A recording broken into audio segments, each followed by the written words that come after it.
What is going on, guys? Chris here. Welcome back to another video. So today we're going to be covering the pre-release info we just got for Jormungandr, the Norse guardian that will be the next god released in Smite. So Jormungandr, the world serpent, said to be big enough to wrap his body around the entire earth, is the bringer of death and the ender of days. It is said that when Ragnarok begins, he will awaken and cover the sky with toxic venom. Jormungandr has a few defining features that are very important to his depiction and gameplay. First, his size. Early tests for this god started over a year ago, so they've basically been taking an entire year to try to develop a god this large to be put in the game.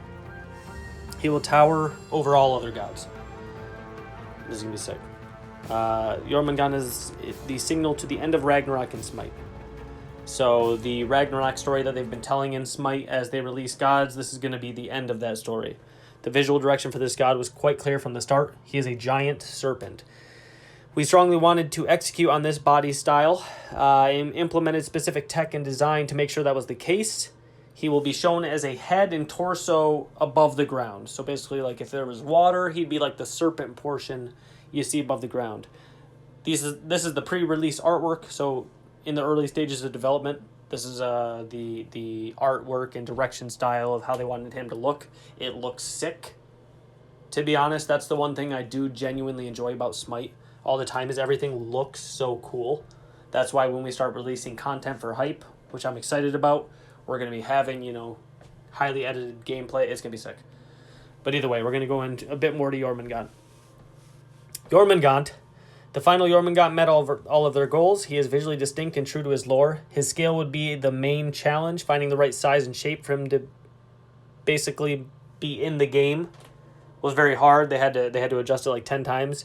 Jormungandr's Guardian kit revolves around his concept of size. His model, collision, and camera view are pushed to the absolute extreme for Smite. He uses Khepri-sized hitbox. The largest hit area in the game is roughly 3 times taller than the tallest gods in the game.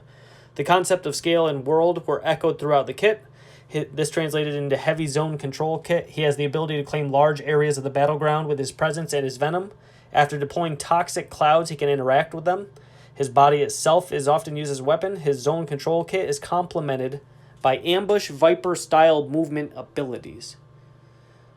I don't know what that means, but it sounds sick, to be honest. I just want it to be released, bro. Or I just want to see it, right?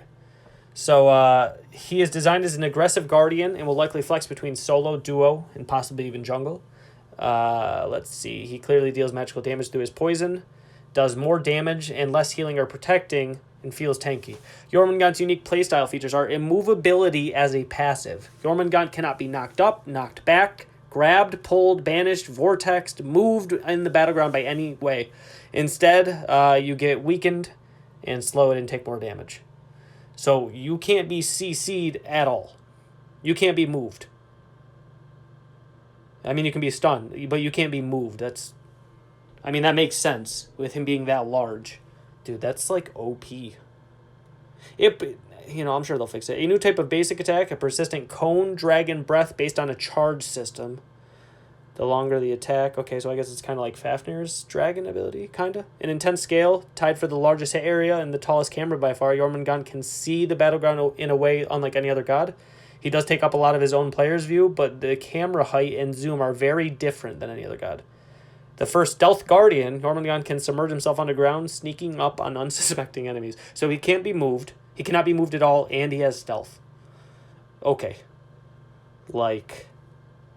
Apparently, I'm a Jormungandr main now.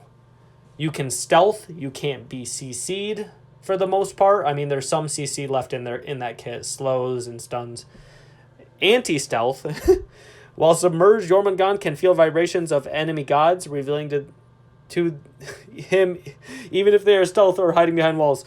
Long-duration deployables. Toxic Cloud can be used to zone enemies or can be consumed in a variety of ways to synergy and power up the World Serpent's other abilities.